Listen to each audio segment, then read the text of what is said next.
Hey everyone, and welcome back to the channel. In this video, we'll be learning how to calculate the labor force participation rate. With that said, let's get into it.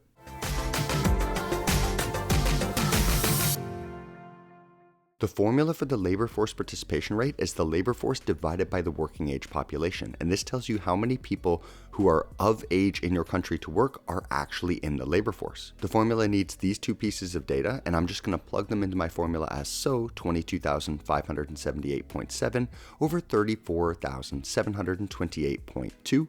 If I do this in my calculator, it's going to give me 0.650. Since this is a rate, I need to multiply it by 100%, and that's going to mean that the labor force participation rate in Canada in January of 2026 was 65.0%. We hope that you found this video helpful, and if you did, let us know by liking the video, subscribing to the channel, and of course, let us know in the comments what sort of economic topics or homework questions you'd like to see us cover in the future. Thanks for watching this video, and we'll catch you in the next.